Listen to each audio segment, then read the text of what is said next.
anigoo ah Jaala Maxamed Maxamuud kana imid xerada ifo degan ifo in badan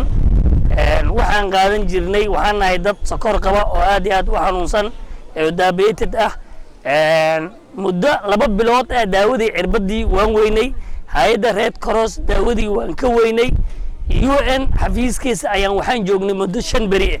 sidaa daraadeed muddo 5 bari waxaan u tagnay ninka la leeyahay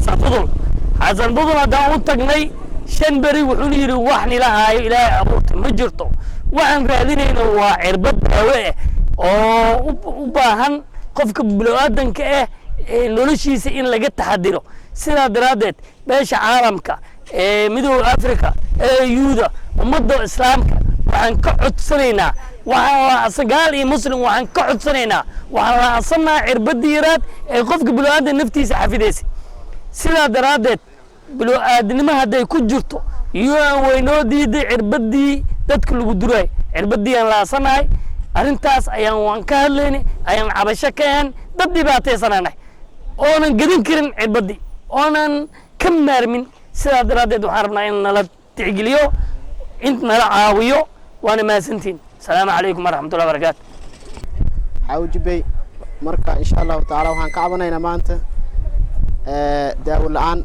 وحنا هيدا حنوصل السكر قبا وداو إربط قادنا أنا أحانتي مركا إسكسو 8 سنة داو إربط قادنا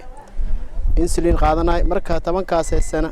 قلبت الصبح هذه قلبت وأصدراي لو جرى أصدراي مركا هذا مدة شنبلاد لقي جواب وحن لأسنا هي داودي صبح هذا دان سوهل قلبت مهلينو قلبت هذا سوهل صبح هذا مهلينو marka subax hadaan isdurin daawadii galabtii aniga waxaan tagayn aniga tabcaan marka waxaan ka codsanaynaa adduun weynaha islaamka meel kasta oo yaani codkaana lagu maqlay waxaan ka codsanaynaa in loo soo gurmido oo waxana loo qabto waalaikum warahmatullahi wabarakatuh wayay waa Robla Faarax Xasan waxaan nahay nin bukaan oo qaba xanuunka sokorta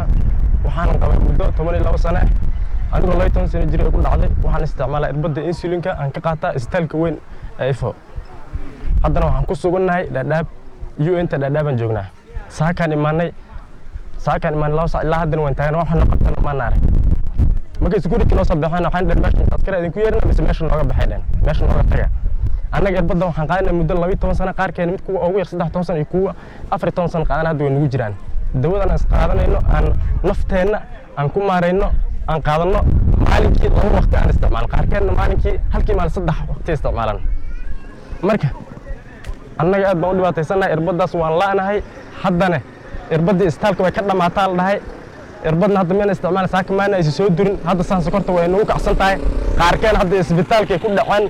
oo hadda ayaga hadda filimboon baa ku socdo inta caafimaadka ku imaatay saaka waa annaga intaan caafimaadka ku imaatay in ma saakana la arko UNHCR hadda annaga aan u degannahay aan qaxooti ayaga u nahay in wax noo qabtaan baa u baahan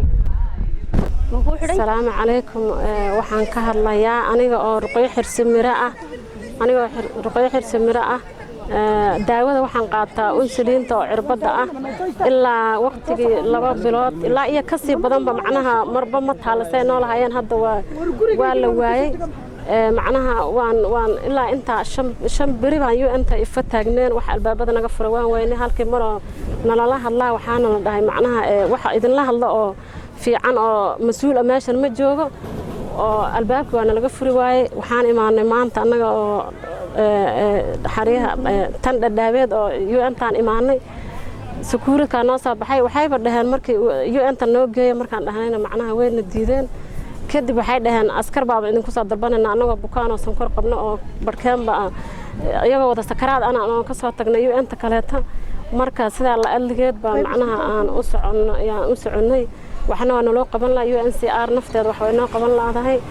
heer koroosna warkeedaba iska badaaba baan dhol xitaa laga ma heelaba iska dhaaf irbadina waan ka weynay marka ayadaasaan ku dhaqdhaqaaqaynay 10 sano bay haysaa aniga dadkana inta ka badan way sii haysaa ilaa 13 ka badan bay sii haysaa inta aan irbada qaadano